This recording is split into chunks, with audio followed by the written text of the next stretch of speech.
Bonjour, Didier Lepelletier, je suis médecin de santé publique et professeur d'hygiène hospitalière à la faculté de médecine de Nantes. À travers cette capsule vidéo numéro 2, je vais aborder avec vous l'hygiène des mains. Alors, les objectifs pédagogiques de cette vidéo sont de vous expliquer les différentes techniques d'hygiène des mains et leur efficacité sur les flores cutanées, et d'identifier avec vous les différentes opportunités d'hygiène des mains lorsque vous prendrez en charge des patients en milieu de soins. Alors l'hygiène des mains est l'une des mesures appartenant à un ensemble qu'on appelle les précautions standards et que j'ai traité à travers la première capsule vidéo de cette thématique sur l'hygiène hospitalière et l'infectiologie. Il existe plusieurs types d'hygiène des mains avec des techniques différentes, soit avec du savon, c'est-à-dire avec de l'eau, que ce soit avec un savon doux, sur un distributeur, et on appelle ça le lavage simple, avec une friction de 30 secondes environ. Un lavage hygiénique avec un savon antiseptique scrub, comme la Betadine Scrub, l'Ibi-Scrub que vous connaissez peut-être, et là c'est une friction d'au moins 1 minute, avec un vrai rinçage et un séchage soigneux pour ne pas abîmer ses mains. Et puis le lavage chirurgical, avec le même savon scrub que le lavage hygiénique, mais on passe d'un savonnage d'1 minute à 5 minutes. Ensuite, il y a une deuxième technique, sans eau, que vous pouvez réaliser dans la chambre du patient, dans un couloir, où vous voulez en fait, à l'aide d'un flacon de produit hydroalcoolique, soit sous forme de solution, soit sous forme de gel, pour tous les actes de soins, puisqu'il est recommandé de réaliser une friction dès lors qu'on n'a pas les mains souillées ni talquées par des gants. On peut remplacer le lavage simple, le lavage hygiénique et le lavage chirurgical par une désinfection des mains par une friction avec un produit hydroalcoolique. Donc vous retrouverez tous les éléments détaillés dans ce guide de la Société française d'hygiène hospitalière que vous pouvez consulter sur le net. Alors quel est l'objectif d'une désinfection des mains? C'est de réduire le risque de transmission croisée d'agents infectieux, véhiculés par le manuportage, c'est-à-dire par nos mains, soit directement via des personnes, de soignant à soignant ou de soignant à soigné, soit de manière indirecte par l'intermédiaire de l'environnement, que l'on peut contaminer, tout comme des objets, des matériels ou des dispositifs médicaux. L'hygiène des mains assure la qualité et la sécurité des soins que vous dispensez à vos patients en hospitalisation ou à vos résidents en établissement hébergeant des personnes âgées dépendantes, les EHPAD. Et ensuite, ça vous protège également. L'hygiène des mains est une précaution standard pour la protection du risque infectieux des professionnels de santé. Alors il y a deux types de flore sur la peau. Tout d'abord, une flore qu'on appelle la flore résidente. Cette flore résidente, elle vous constitue, elle est propre à l'individu, et elle est constituée de micro-organismes implantés de façon prolongée, voire permanente sur la peau.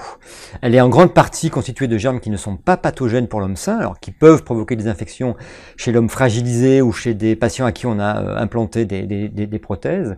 Et on retrouve essentiellement dans plus de 90% de cette flore résidente du staphylocoque, mais du staphylocoque blanc, Staphylococcus epidermidis en particulier. On peut retrouver chez 25% du staphylocoque doré, qui lui par contre est un agent pathogène. Et on retrouve également, dans moins de 10% des cas, une Corynebactérie. Cette flore résidente, elle sera plus ou moins réduite en fonction des techniques d'hygiène des mains que l'on vient d'évoquer.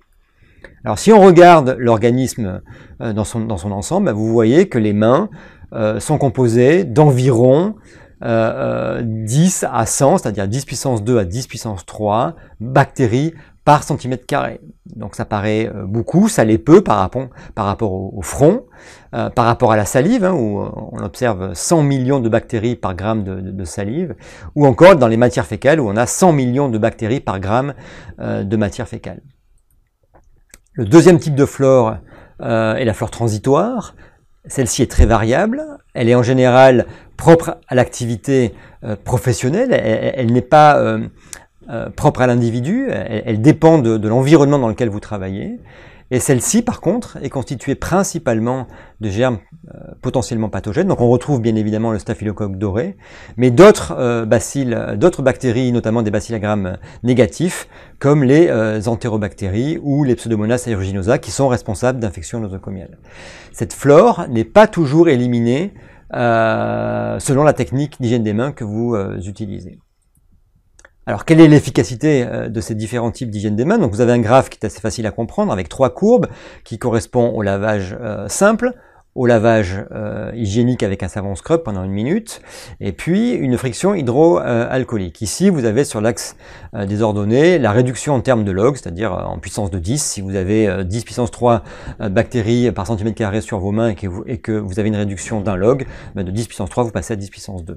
Donc on voit bien que la technique d'hygiène des mains la plus efficace, en tout cas qui réduit le plus de log de bactéries présentes sur la peau, c'est la friction hydroalcoolique par rapport au lavage hygiénique et par rapport au lavage simple des mains avec un savon doux. Et donc vous voyez sur ces photos-là qu'effectivement, un lavage simple n'élimine pas toute la flore transitoire, il reste environ encore 10% de flore transitoire et n'a aucune efficacité, aucune réduction sur la flore résidente.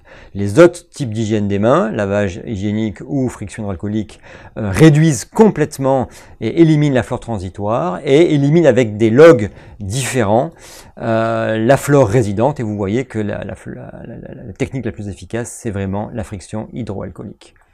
Donc ces graphes ont été repris par l'OMS, qui s'en sert dans ses outils pédagogiques de formation, en précisant que la friction hydroalcoolique est plus efficace, elle est plus rapide, elle est mieux tolérée. Effectivement, il y a des émollients dans les produits hydroalcooliques qui permettent une meilleure tolérance cutanée, et on voit bien entre ces deux courbes que finalement la friction ici en vert réduit beaucoup plus la présence des bactéries sur la peau que le lavage.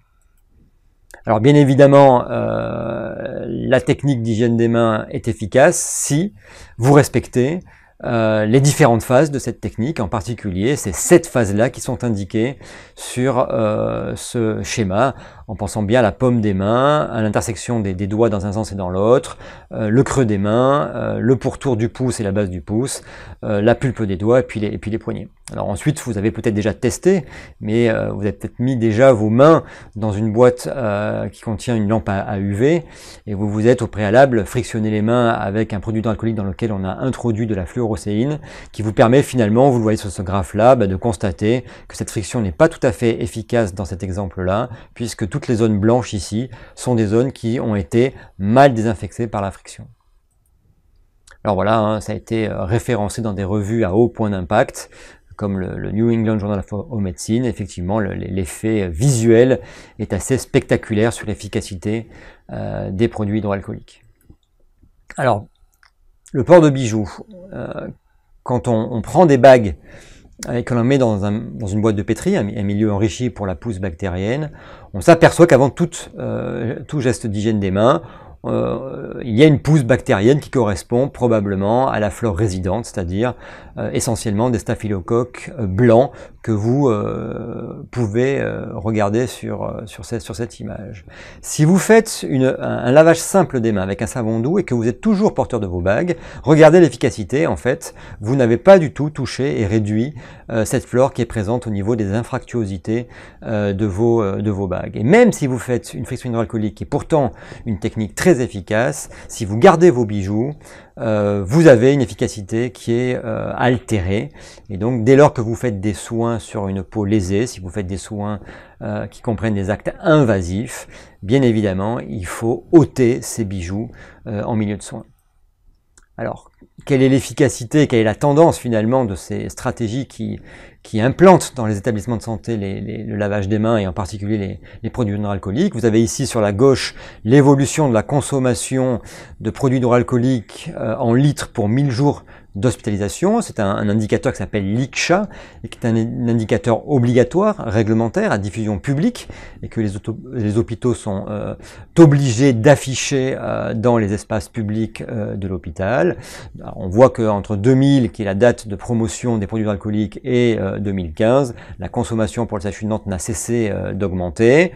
Dans le même temps, quand on regarde ici la courbe de prévalence des infections associées aux soins dans notre hôpital à des intervalles de temps réguliers, on s'aperçoit que dans le même temps, la prévalence des infections est réduite de moitié, sans qu'il y ait forcément un effet de cause à effet, c'est pas ce que je veux dire, mais en tous les cas, l'hygiène des mains est un des éléments qui contribue à la baisse des infections nosocomiales. Alors, si vous visionnez la première capsule, vous reconnaîtrez ce tout nouveau guide de la Société française hospitalière sur les précautions standards, qui reprend dans une fiche que vous avez ici, de la recommandation 6 à la recommandation 9, sur les 32 recommandations que propose ce guide, des éléments essentiels sur l'hygiène des mains, que c'est une technique de référence, qu'il faut la réaliser bien évidemment sur des mains non souillées, qu'il faut la préférer au lavage simple des mains, et qu'il faut respecter les phases que l'on a vues, les 7 phases que l'on a vues pour qu'elles soient efficaces, et que les opportunités des mains sont au nombre de 5 minimum lorsqu'on rentre dans la chambre d'un patient ou lorsqu'on s'occupe d'un patient qui est au fauteuil. Ce sont les 5 moments qui sont promus par l'OMS, avant de toucher un patient, avant un geste aseptique, après un risque d'exposition à un liquide biologique, après avoir touché un patient, et une fois que l'on quitte le patient. Et d'ailleurs, la friction qu'on est en train de faire en marchant, en quittant un patient et en allant vers un autre, peut tout à fait être réalisée de manière systématique. Alors, que retenir pour conclure de ce diaporama? C'est qu'il faut se frictionner les mains et se laver les mains si elles sont souillées le plus fréquemment possible, qu'il faut bien évaluer le risque de transmission croisée lors des soins auprès d'un patient, et que oui, l'hygiène des mains sauve des vies.